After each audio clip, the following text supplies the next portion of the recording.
breathing for better. There we go.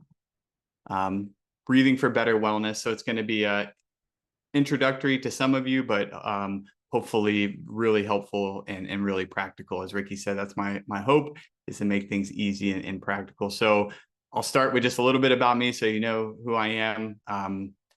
You see the Ph.D. I'm not a pulmonologist or like a respiratory physiologist by any means. I study the air in our atmosphere. So my day job is as an air quality modeling scientist. But I'd be a little bit more. Here's my little family, and my daughter just started kindergarten last week. So Be Well's mission is really important to me, and just, you know, seeing how critical these skills can be in a school, especially with younger kids when they're scared of the big school they have to start, or just any kind of change in your environment, to know how to self-regulate and use these tools. And so Be Well's mission is always like held a special place in my heart because of my daughter, and always happy to be here. But so that's my little family. I discovered breathing through diabetes. So as my name implies, I am the breathing diabetic. That was because when I started, basically I noticed that some of these simple practices we're going to talk about today really helped my physical, mental health, but especially my diabetes health. And I thought, this is crazy that something so simple could be so impactful. And so I kind of dedicated my whole life to sharing it, trying to understand it, use some of my background as a scientist to research and learn about it, with the understanding that I'm not a trained expert by any means, but learn a lot about it and try to share that with people in a super practical way. I've been studying and teaching now for about 7 or 8 years.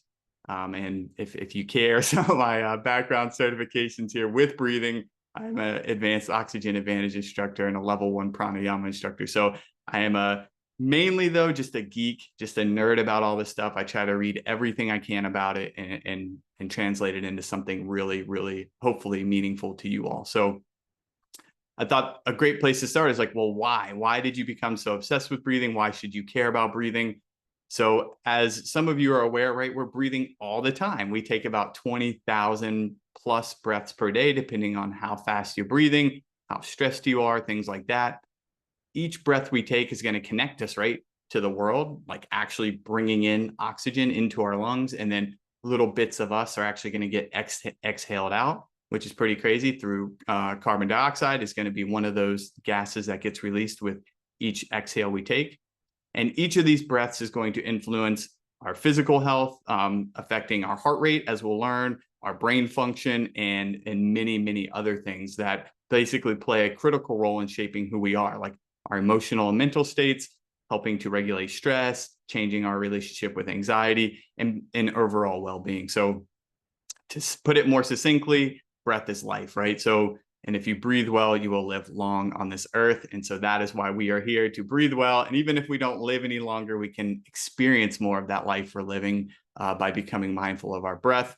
And I think I'm a huge fan of quotes and sharing other people's wisdom and not my own. So I wanted to give one more motivational pitch here from my good friend and yoga instructor, Eddie Stern.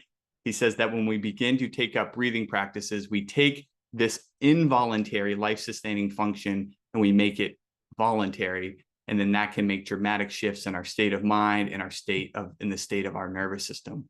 And by doing that, right, by taking that shift and taking voluntary control, we can really start to shape our interactions with the world and who we want to become. So it almost sounds too good to be true. And as we go through, you're going to definitely think I'm a used car salesman up here talking about how great the breath is, but it is really one of the most remarkable functions we have that we can control. So with that, here's a little overview of what we'll cover today. We're going to do a quick breathing 101 just to get some of you familiar with it who are new to breathing, starting with the nose, how breathing impacts our brain waves, our nervous system, and our emotions.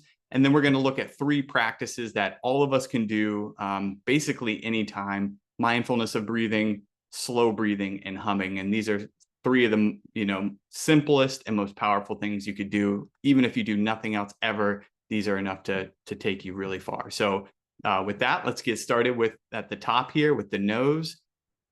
Oh, and I should mention, if you have questions, please interrupt me, put it in the chat, whatever. It doesn't matter to me. It's really casual here. I want to make sure I answer your question. So if anything's unclear, please, please just stop me and ask. So, all right, with that, I'll move to breathing 101. So really, we're going to start at like what happens when air comes into our body. So there's two routes. We can breathe through our nose or through our mouth. And it turns out that breathing through our nose is the most important thing we can do when it comes to breathing. It does all sorts of things. It warms and humidifies the incoming air. It naturally slows our breathing rate down. It reduces our breathing volume, which is going to help with over breathing and that kind of over stress breathing. It increases oxygenation, filters the air, harnesses a gas called nitric oxide, synchronizes brain waves, improves cognition, and improves sleep. So that's a long list of things it can do. And that's actually not even complete. Those are just the ones I think are most cool. So I have this little saying that nasal breathing doesn't make you feel better. It makes you feel how you're supposed to feel. So we see all of these cool things. What happened there? All these like amazing things it does. And that's only really because we've kind of defaulted to a state of mouth breathing.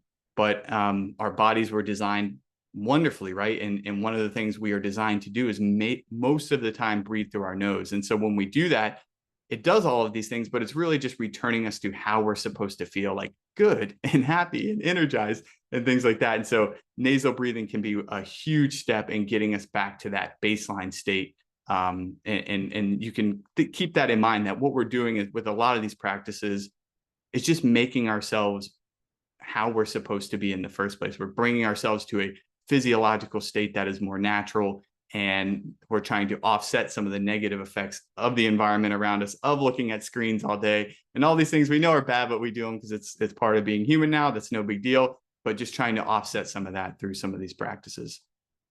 Okay, so I love to bring up this one example for nasal breathing because it really gets the point across of why we should be doing this.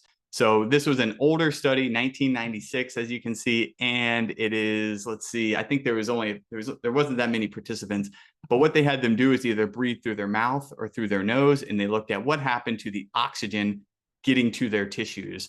And what they found is that going from mouth to nasal breathing over a 5-minute period increased their oxygenation by about 10% consistently.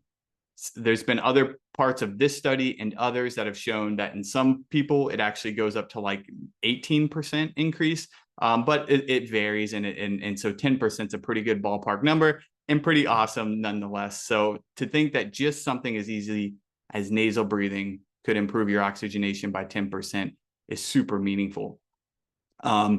This then has impacts on our brain waves. So you start with the nose, you're getting more oxygen, you're getting all of that good stuff we talked about. But when you breathe through your nose, it also gives you a direct communication to your brain. So as you can imagine, right, we smell. Like, smell is one of the most important senses we have. If we're to warn us of danger, of something, if we should or should not eat something, there's a lot of things that smell is really important for. And therefore, that portion of our brain gets a lot of priority. So when air hits our olfactory bulb, it gets really high priority throughout the rest of the brain. And so some researchers back, this was in 2016, I believe, they were interested in maybe this information does stuff more, like the airflow does more than just give us smell. Maybe it does other things to our brain. And it turned out that when people breathe through their nose, it increases and it synchronizes oscillations across various parts of the brain, not just that immediate part where the smell is occurring. So places like the piriform cortex, which is where that olfactory bulb is, that was part of it, of course. But then in regions like the amygdala and the hippocampus, where we're dealing with fear and memory and learning, all of these things were also synchronized through just nasal breathing, whereas mouth breathing did not. And so this is not real data, but this is how I pictured it as I was reading it. You go from, breathing through your mouth, and you have all these brain waves unsynchronized, and then you switch to nasal breathing, and it brings things into alignment. And as you know, when things are more efficient, right, when they're in line, they're working together in harmony, it makes things better. It makes it have to work less, and that's going to mean better overall cognition. And so, of course, that's exactly what they found. They found that when people breathe through their nose, they had improved identification of, or excuse me, faster identification of surprised and fearful faces. So they took participants and they had them either breathe through their nose, breathe through their mouth. They did some interesting things where they had them breathe through their nose, but keep their mouth open, like, and breathe through their, I don't know how their mouths look, but breathe through their nose. And to kind of try to tease out, is it really that airflow from the nose that's impacting the cognitive function, or is it something else? And basically what they found is that breathing through the nose improved emotional responses. And then specifically, they found that during the nasal inhalation is when they found that they could, what's the word? Like that they were able to identify the fearful faces faster during the nasal inhalation. That's all I'll say about that study. It was really cool and really neat. And just really highlights the impact of breathing through our nose. So the final thing I want to mention, this isn't really brainwaves, but because when I start talking about nasal breathing, the most common question I always get is, should I exhale through my nose or mouth? Because a lot of times, especially if you're teaching young children, you might tell them, breathe out through your mouth. And that's how we're taught in like PE class when we're younger, like how we should breathe. And so there's benefits to both of them. And you can find camps on either side that will scream at you that you're wrong if you say a different approach. But essentially, if you breathe out through your nose, you retain more water. And because it's a smaller hole that you're exhaling out of, a smaller airway, it increases the pressure in your lungs, which could perhaps increase the gas exchange, which would help with oxygenation. It gives you less chance of overbreathing and less thinking. Like once your mouth is closed, it's real easy to just breathe in and out without having to worry about, should I switch? Okay, I got to switch. So that's one thing to consider. But mouth exhales have some benefits of their own. And the most important probably is this first one, which is more control. So as we go into later, when we do some slow breathing together, I'll ask you to breathe out through your mouth, just because some of you, this might be your first time doing it, or maybe you haven't practiced in a while. And breathing out through your mouth gives you a little bit more control, makes it easier to extend that exhalation, which makes it more relaxing. So that's my little spiel on nasal versus mouth exhales. And hopefully that's helpful if you get into some of these breathing practices. All right, let's move on to the nervous system. So we've really quickly, right, talked about the nose and brain waves. So the nervous system is where this first bullet I mentioned earlier, where I said breathing is something we're always doing every moment of every day. We take 20,000 a day. This hints at how breathing is so impactful. And this is really, when you look at any books or scientific papers on breathing, it always comes back to the nervous system, because we're always breathing, right? Like I'm breathing right now, you and I, we're all breathing. And this means that it's intricately tied to our autonomic nervous system. So just like heart rate, just like digestion, it's something that's going on basically all the time without us having to think about it. But for some strange reason, unknown to us, we were given control of this function. And so therefore it gives us access to that automatic portion of the nervous system. And that is really what makes it almost seem magical, is because we have this kind of tool, remote control, whatever you want to call it, that we can tap into anytime we want. We can consciously take control, and that's going to change, as we'll see, all of the signals going on throughout our body. Deb Dana, in her book about the polyvagal theory for therapy, I believe is what it's called, says it beautifully. Breath is a direct, easily accessible, and rapid way to shape the state of the nervous system. And because the state of the nervous system represents who we are, how we're feeling in any moment, it basically gives us a direct and easily accessible way to rapidly shape us as human beings. So here's how it does it.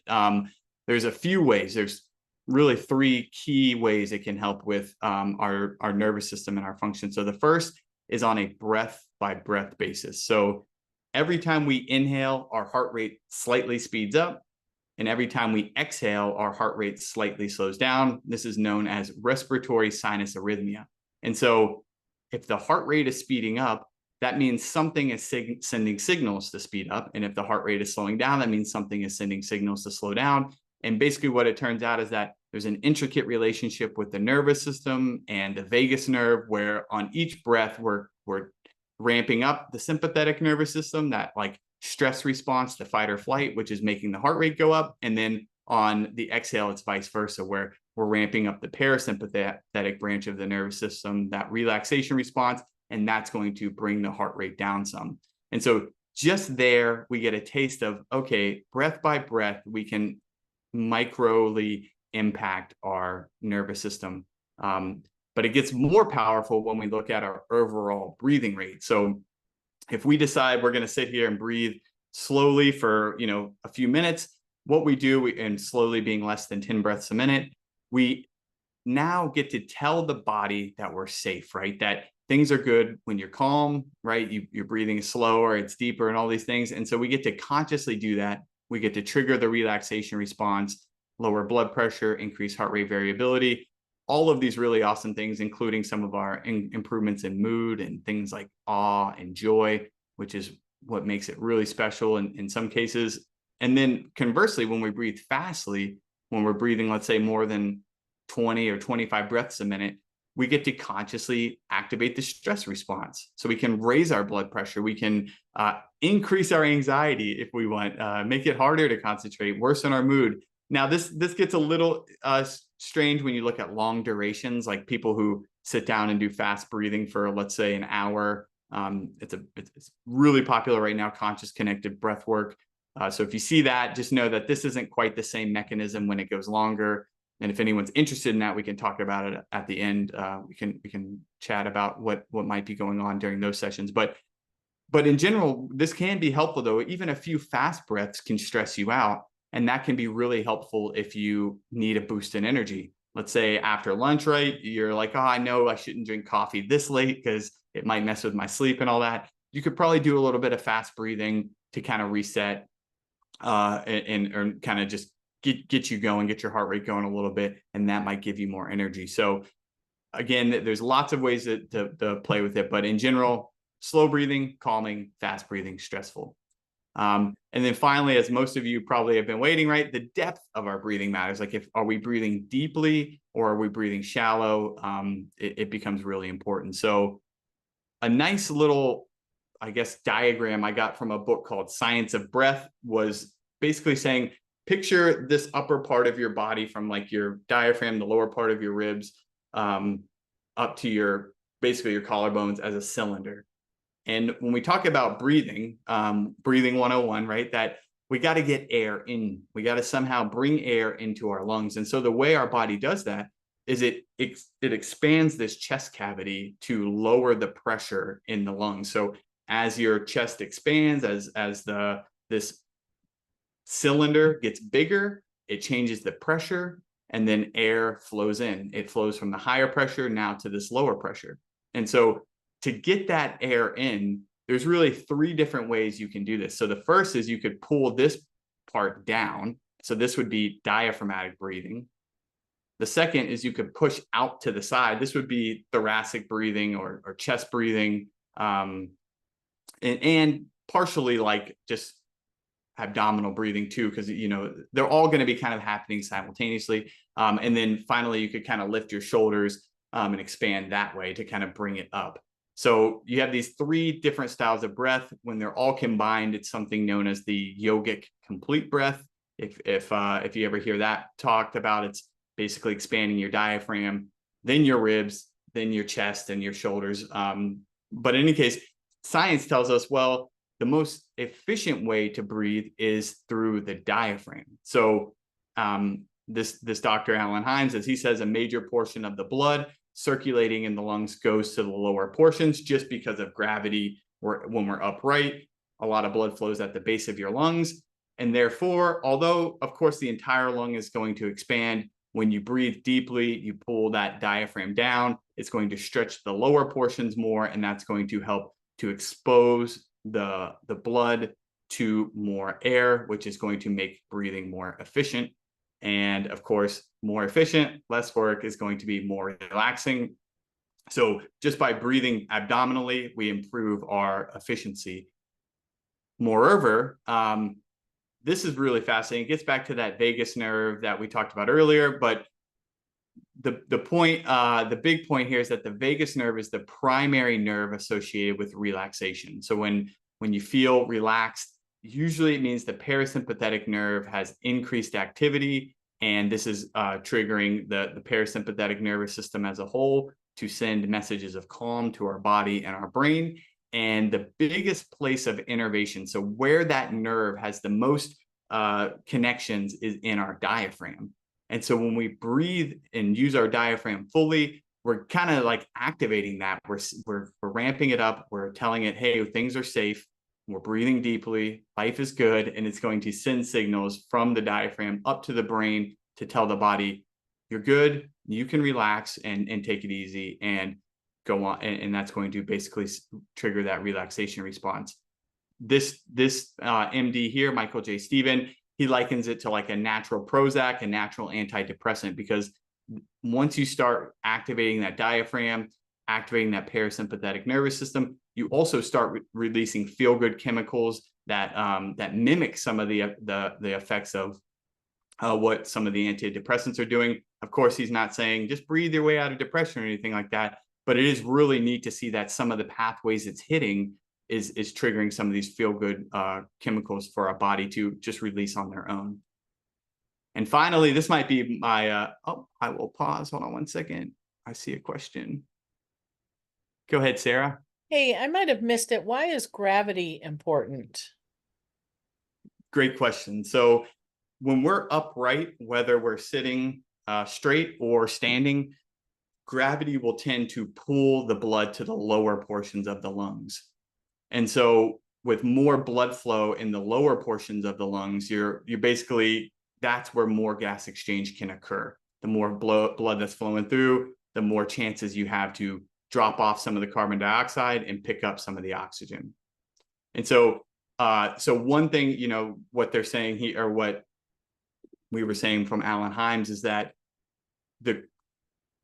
just breathing deeper will pull those portions of the lung and expose it to more air. Another thing, it just gets way too technical, but it's really cool, so I'll just briefly mention, is that when you breathe through your nose, you carry this gas called nitric oxide into your lungs. And what this does is it's a vasodilator. So it actually opens up the blood vessels.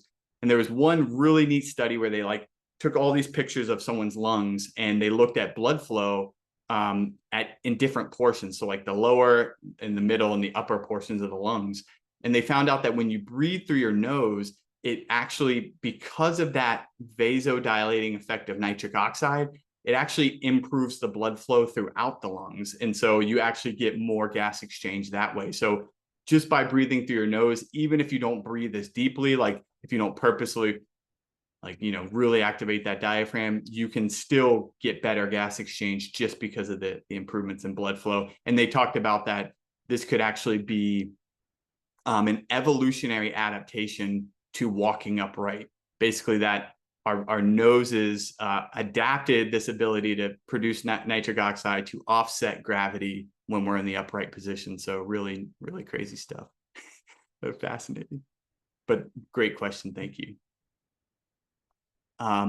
Okay, so yeah, I was gonna say, this might be my favorite reason for breathing deeply, aside from all the science and nerdy stuff, is that John Kabat-Zinn has this nice way of putting it, that when we focus on our belly, we tune into the region of the body that is far away from the head and thus below the agitations of our thinking mind, and therefore is intrinsically calmer. So even if you don't remember all that science stuff, you can just say, when I breathe into my belly, I'm getting out of this place where all of the problems originate and why I'm stressed out in the first place, and I'm bringing it down into my diaphragm, and that's going to help me be calmer and more relaxed.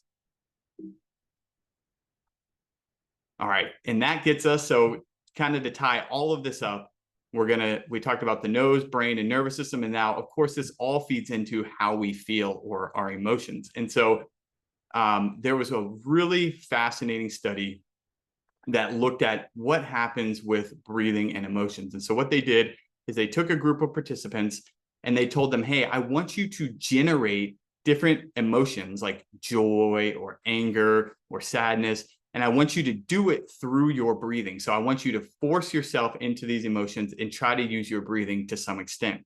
And then they needed to mark down everything that occurred, like Were you breathing deeply? Were you breathing through your nose? Were you breathing through your mouth? All of these different things. Were you fast or slow? And so they did that, and they got all of these measurements. And it turned out that all of the participants did similar things. So they all kind of had this intuitive sense to change their breath in a certain way to elicit certain emotions. And so this was like, okay, that's pretty cool to see them all grouped together. But then they took it a step farther and they said, okay, now we're going to take those results. We're going to find a completely different group of people, and we're going to ask them to breathe in the patterns we identified. So we identified a joy breathing. We're going to ask people to breathe that way. We identified an anger, a sadness. And so then they performed the breathing and they masked it. So they basically said, or blinded it, or whatever we should probably use the more professional term. Basically said, okay, this is a study about like cardiovascular health, and so we're trying to measure your cardiovascular response. And oh, by the way, you need to take this survey. But the participants didn't know that the survey was actually the main point of the study, to see how they felt from these different breathing techniques. And lo and behold, the breathing patterns elicited the feeling. So when you practice joy breathing without knowing why you were doing it, it made you feel happier. When you practice the anger breathing without knowing why you're doing it, it made you feel a little bit more angry. And so basically, they identified a two-way street, that the way you feel impacts the way you breathe, which we all know. We all know stress and all these different things change how we breathe, but importantly, how you breathe also can impact how you feel. And Emma Sapala has just this perfect quote to summarize it, that the finding that we can change how we feel by using our breath is revolutionary. You know, to have a tool where, where you don't have to think your way out of a problem, where you don't have to convince yourself you believe something you don't believe, or that you shouldn't be mad about this, or I shouldn't be upset, even though it's completely normal to be upset about an Instagram comment or whatever. That's like human nature, right? To have a tool that you can do something instead of making yourself feel worse about it, and just change your breathing and see what happens. It's really, really revolutionary indeed. And of course, it won't do it for every occasion. There's limits to all these tools, but it's a really powerful way of reframing the idea of like stress and anxiety, of instead of thinking your way out of it, just we can physiologically get out of it through breathing. And those of you let me see what time we're at. Okay. For those of you who are interested, these are what they found for for joy, anger, fear, and sadness. And I'll focus on this one, right? Slower, deeper, through the nose, with a smooth rhythm and a relaxed rib cage. So that basically summarizes everything we've talked about today with the nose, breathing deeper, breathing a little slower.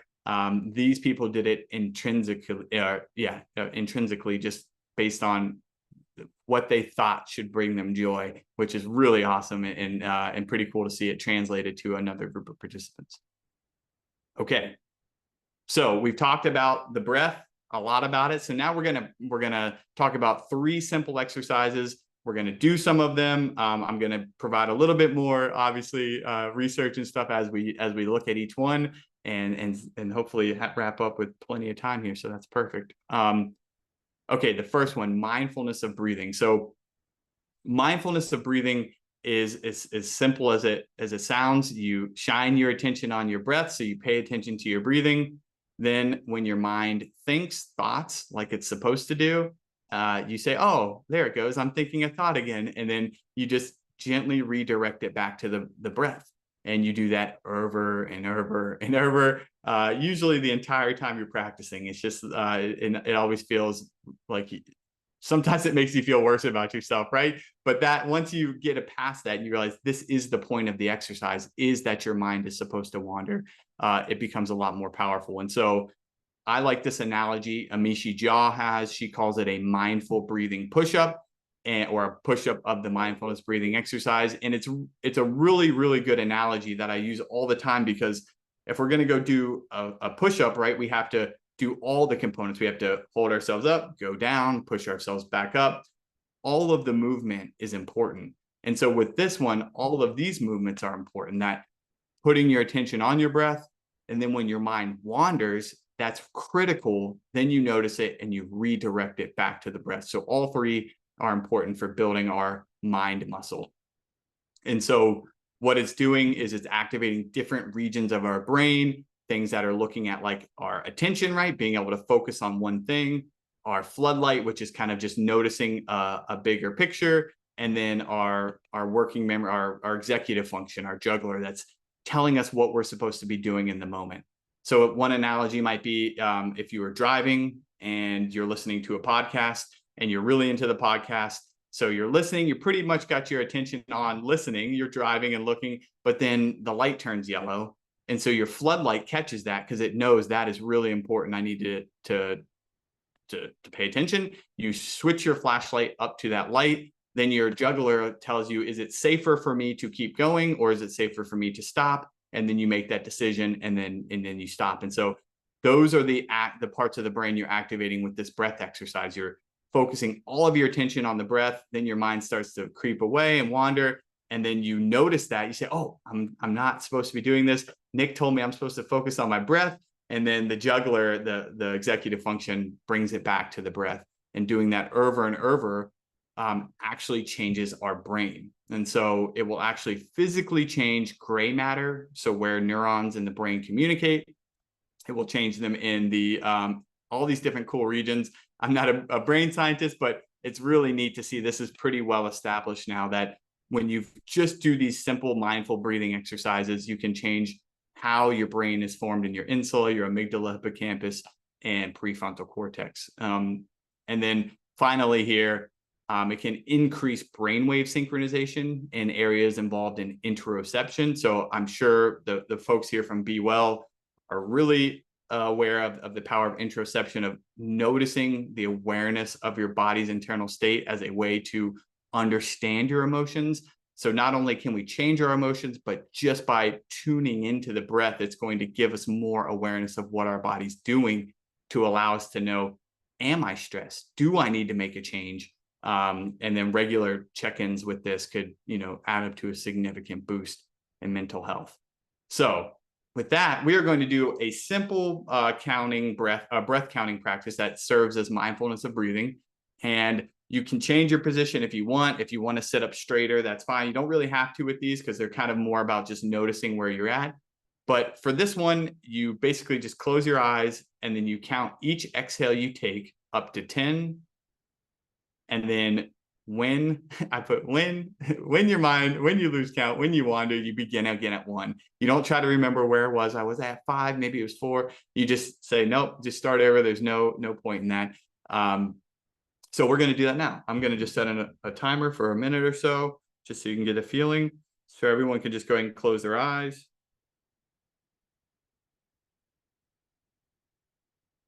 And begin to count each exhalation you take.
And after your next exhalation, you can open your eyes and come back to the presentation.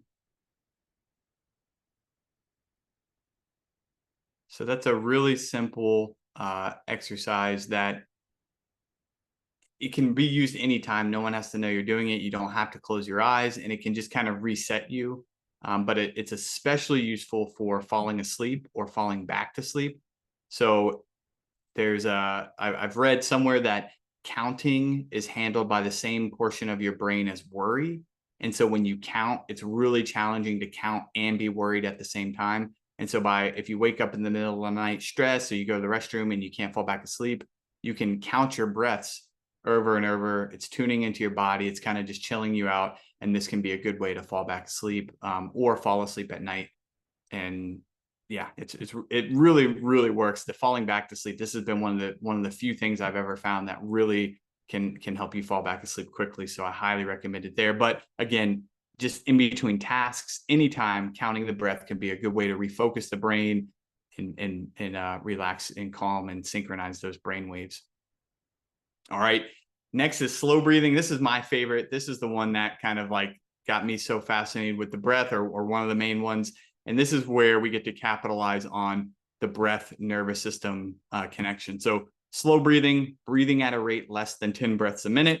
Usually it's around 3 to 7 breaths a minute. That's what you'll see for different types of breath work practices. But there's a magic about the 6 breaths per minute mark.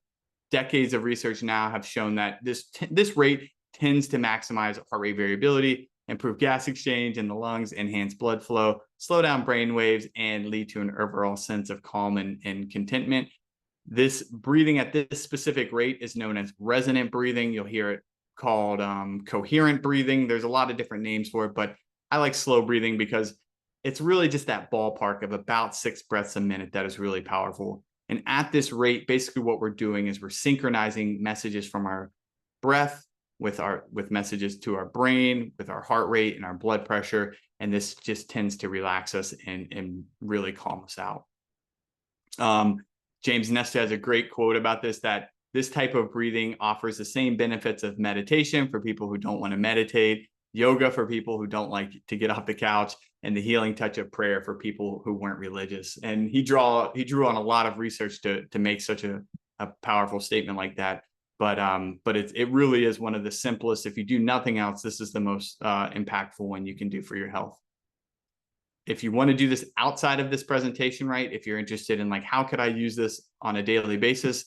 There's a recent study that basically went through everything they could find on breathing practices and tried to come up with some practical guidelines. And here's what they found. You need about 5 minutes to really get the impacts a day, 5 minutes a day, 1 session of human guidance, which you're getting here, learning about the breath.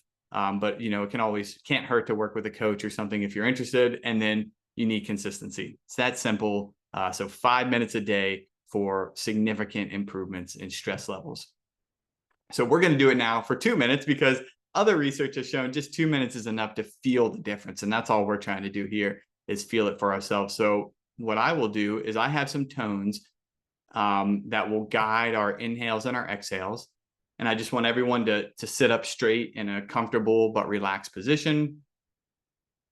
We're going to breathe in through our nose, and then we're going to breathe out through pursed lips as if we're blowing on hot soup or hot coffee. So you don't have to like force it out, just gentle and easy.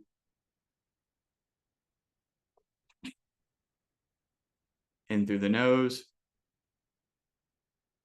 and out through the mouth.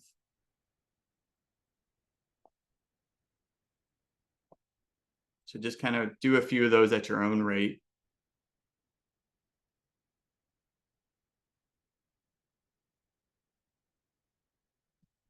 Then you can just take a quick break just to kind of reset. And then I'll play these tones.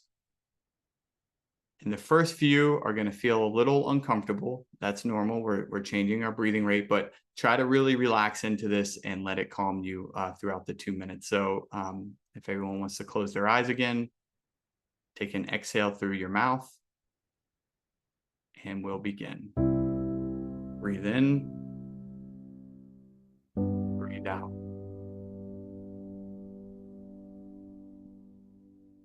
Breathe in, and breathe out.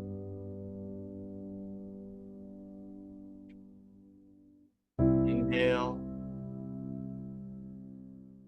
and exhale. Just continue to match your breath to the tones as best you can. It doesn't have to be perfect.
Now you can let go of control of your breathing. Maybe just take a moment to notice how you feel.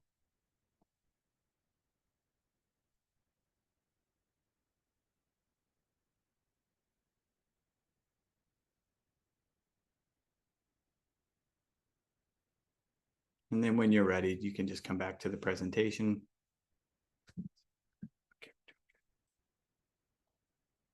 So that is simple, slow breathing. We breathe with a 4-second inhale and a 6-second exhale. So a slightly longer exhalation, which tends to be more relaxing, but there's an infinite way you can tweak the inhales and exhales for your own personal enjoyment and your own comfort level. So that's slow breathing. Again, there's tons of apps out there. I could probably send a list or something like that of like, if you want to use an app for this, there's plenty out there. Oh, Allison, go ahead.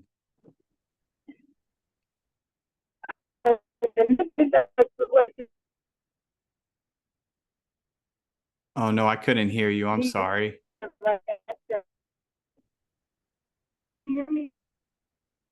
Very faintly, but go for it. Yeah. Okay, is that better? That's better? Yeah, that's much better. Okay. I just have and then again, like I said, this may sound like a stupid question, but I'm thinking about some of my students that are in desperate need sometimes of de-escalation. And what is the research on if these techniques work with elementary school students? Is there any research that you've seen, anything that I can read up on? Because that was very relaxing for me, but I'm just in my mind thinking of how I can incorporate this within my work with students. Yeah, definitely. And so I don't know the studies offhand. I could find some, but there's definitely been research showing that these practices work well with kids. You have to change the rate a little bit. So we did 6 breaths a minute. You'd probably do closer to like maybe 10-ish, maybe 8 to 10, or even 12, depending on the age range and where they're at, because their lungs aren't as big. There's just a lot of factors going on with how fast or slow they should breathe. But yes, definitely they've been shown to be helpful with children. Whether or not like it would become interesting, like in a real stressful scenario when they're already worked up, it could be a little bit more challenging to like try to force them to do these slow breathing techniques or something like that. So there it becomes a little bit more of like just tact and understanding how to help them best in the moment. But if they practice it regularly when they're not stressed, that will really help to prevent some of the excess stress and help them to be able to use it when they need it. So it's kind of like there's a lot of like analogies, but yeah, it would be best to like teach them in a controlled environment where they feel super safe, where they can learn it and they feel like really good at it. And then when things go bad, then they could draw upon those skills because it's a skill and they would learn it over time. I hope that makes sense. Awesome. No, that definitely made a lot of sense. Thank you so much. Yeah, thank you. It's a great question.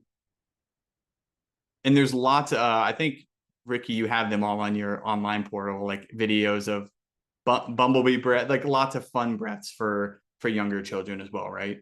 Yeah, and I think you said it perfectly. Like that's why the importance of teaching these strategies, developing the tools when we are regulated. When a student is dysregulated, that is not the time to teach the strategy. But to Nick's point of them just having different levels of focus and their body's still developing and their brain's still developing, adding movement, adding sound, making it fun and playful when they're learning these strategies helps with the wanting to engage, the wanting to practice, making, it's not the same as teaching adults who are signing up and paying and intentionally deciding to learn. And so when you're teaching the young ones how to breathe, making it fun and doing it when they're regulated. But yeah, Nick's referring to our Be Well digital platform, which has a bunch of guided videos that you can put on, and they'll help guide your students through breathing to regulate. Amazing. Awesome. Okay, let's see. What time is it? I'll just briefly mention humming because it's fun and especially for children. So humming does a lot of really cool things that enhance relaxation, lower stress levels, lower stress hormones, and can actually help with lung health, strengthening respiratory muscles, and also because humming can release this gas nitric oxide I mentioned a couple times, it can help to basically sterilize your lungs some. And so it can be really beneficial for a whole host of reasons. I'll go back to my friend Eddie Stern because he says it all we need to know, right? You feel calmer, and humming is both good for you, and we vocalize a hum when we experience good things. So it's kind of like this natural thing we do when we're happy. We'll be humming along to a song, or you hear someone in the kitchen humming a tune, you know, you feel like, oh, they're probably in a pretty good mood. And so it's something we can, again, hack, do it ourselves, or I don't like the word hack too much, but it's something we can deliberately and consciously do ourselves to elicit those good feelings. So it's real simple, and we can do it. We'll do it. Yeah, we got 8 minutes, so we'll do 3 of these. It won't take long. All you do is you breathe in through your nose. You breathe in pretty fully. You don't have to like exaggerate it, but a full breath in, and then you exhale and hum at a high pitch. It's kind of like you're saying, it might filter it. It usually filters it on Zoom, but it's like the M sound. And you just do that as long as you can. It should be comfortable, relaxing. Don't try to see how long you can go. Just go as long as you can, and then breathe back in and do it again. And usually just 3 of these is enough to calm us down. So that's what we'll do now. We're each going to do it at our own pace. So we'll be done at different times, but you can just close your eyes, take a full breath in through your nose, and then exhale and hum. And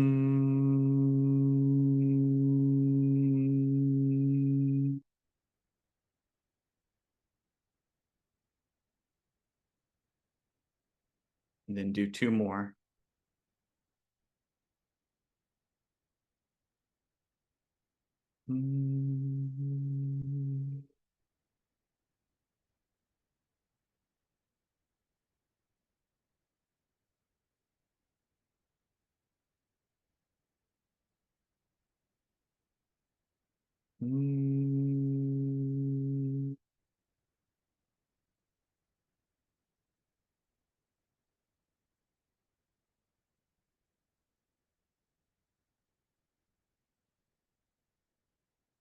So that one is relaxing. You might look a little or sound a little silly to people. So you can do it really quietly too. It doesn't have to be incredibly loud or anything like that, but it's a really great way to reset the nervous system and to relax.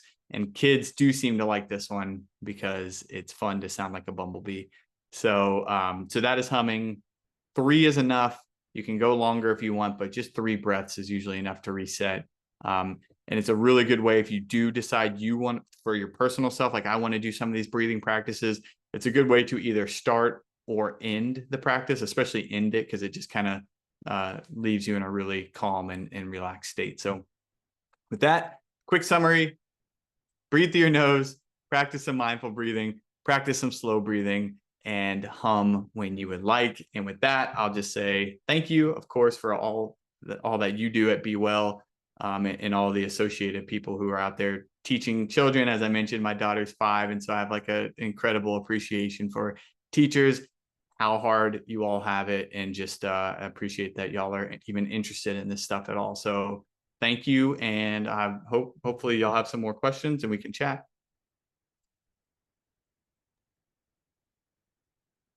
Thank you, Nick.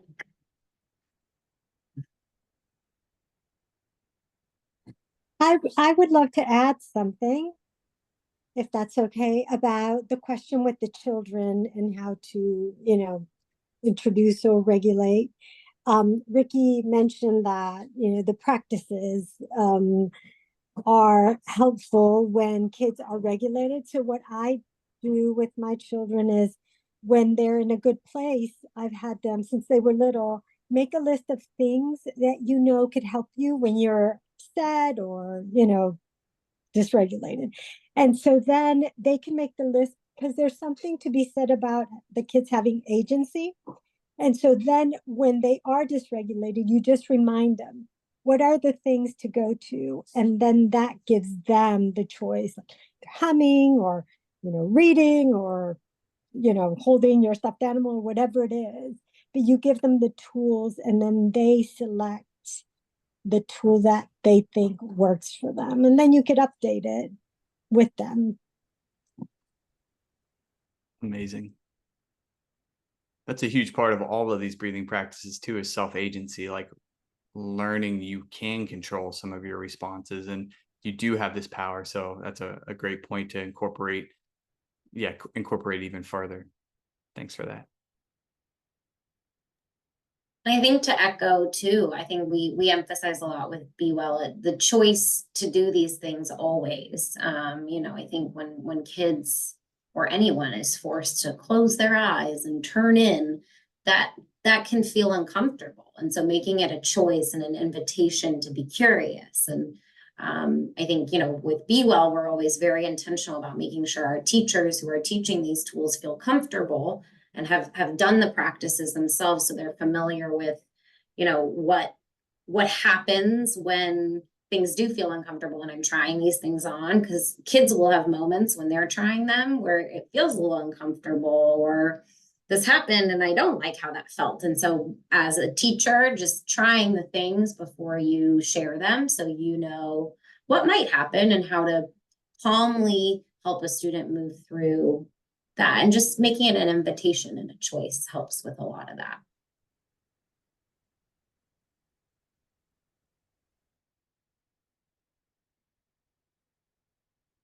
Anything else? Any other thoughts or questions?